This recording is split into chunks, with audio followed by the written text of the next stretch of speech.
E aqui estamos nós, que bom! Eu tenho o hábito da leitura desde muito pequena. Minha mãe era uma devoradora de livros e uma das memórias que eu tenho com ela é justamente dela pedindo para que eu voltasse à biblioteca semanalmente.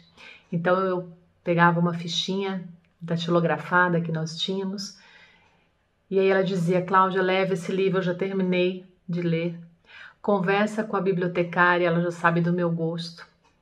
Escolham juntas lá um outro livro e traz de volta para mim. Eu era ainda muito pequena, a biblioteca do Ipiranga era pertinho de casa. E lógico, fui pegando gosto pelo lugar, pela biblioteca, pelos livros, e assim é até hoje. Já li muito, li livros muito bons, outros nem tanto. Alguns realmente me desconstruíram. E uma autora que eu gostei de ter encontrado nessa minha jornada e que sempre estudo se chama Riane Eisler. Ela é austríaca, hoje mora nos Estados Unidos, é uma advogada, ela é socióloga, é ativista social. E quando menina, ela morava na Áustria, os pais judeus, era de origem judaica, e ela viu a ascensão do nazismo. E conta ela que numa determinada noite alguns oficiais entraram na casa da família e levaram o pai dela embora com muita violência. E conta a Riane que em seguida a mãe saiu atrás do marido e misteriosamente ela volta com o pai, com o marido, dela. Horas depois, segundo a Riane, ela não sabe explicar muito bem, a mãe nunca contou como ela conseguiu resgatar o marido. Mas enfim, em seguida eles foram embora, fugiram da Áustria. E a menina, impactada por essa experiência tão difícil, passou a dedicar a vida a estudar muito para tentar compreender por que as pessoas têm essa tendência à agressividade, ao domínio, por que aquilo estava acontecendo. Na verdade, ela não queria acreditar que a natureza humana fosse má. Então ela disse: eu não vou sossegar enquanto eu não descobrir os porquês. E aí, depois de muito tempo, com os estudos, também junto com a antropologia, com a história, ela lança uma obra que se torna um best-seller, O Cálice e a Espada.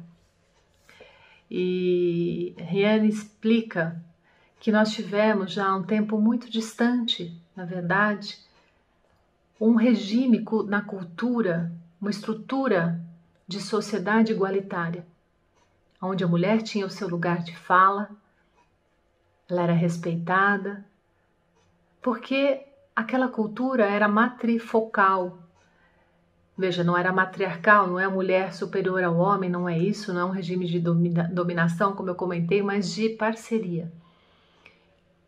Por que a mulher tinha esse lugar de honra? Porque a cultura focava a vida com contato profundo com a natureza, e a mulher é aquela que gera a vida. Então havia um respeito, havia uma sacralidade.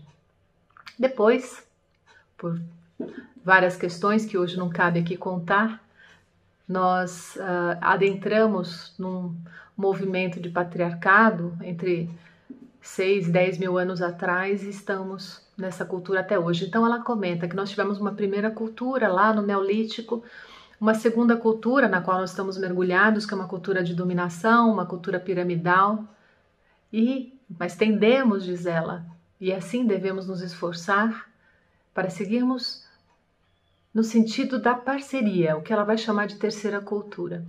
E aí nasce também este livro que eu gosto muito, que é O Poder da Parceria. Então, a Riane vai capítulo a capítulo falando sobre as parcerias, Primeiro a parceria consigo mesmo, ou como se relacionar consigo mesmo. Depois ela fala do relacionamento com os mais próximos, o relacionamento com o trabalho e a comunidade, com o nosso país, com os outros países, com a natureza, o relacionamento com o espírito. E por fim, o último capítulo, que é o 8, é a vida em parceria. Uma obra fantástica, indico a leitura. Mas eu quero destacar aqui, nesse primeiro momento, que é justamente quando ela fala do relacionamento conosco mesmo, por quê? Porque é a base de tudo. Então lá diz: um dos fundamentos da vida em parceria é ser um bom parceiro de si mesmo. Isso significa tomar a regra de ouro e olhar o seu reverso. Faça a si o que você faria aos outros e aplicá-la à sua vida. Por que essa lógica? Porque muitas vezes nós fazemos aos outros, damos aos outros muito mais daquilo que fazemos e damos a nós. Às vezes nós damos até aquilo que nós nem temos. Nós nos violentamos, nós nos desrespeitamos, nós nos desqualificamos. E aí muitas pessoas que conversam comigo, às vezes dizem: Cláudia, eu queria tanto encontrar um bom parceiro, queria tanto encontrar uma boa parceira, não consigo.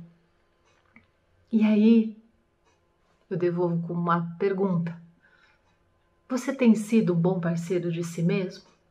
Você tem se relacionado bem consigo mesmo? Porque isso não é egoísmo. As pessoas às vezes confundem, acham que isso é egoísmo, mas não é. Egoísmo é quando nós não nos sensibilizamos com relação aos outros. Isso é um egoísmo. Amor por si mesmo, respeito, relacionar-se bem consigo mesmo, significa sensibilizar-se também com as próprias questões. Reconhecer os próprios limites, colocar esses limites no mundo com assertividade, utilizando-nos do eu adulto, como comentei no vídeo anterior. Esse é o primeiro passo, aprender a nos relacionarmos conosco, a partir daquilo que reconhecemos em nós. É isso. Um abraço e até breve.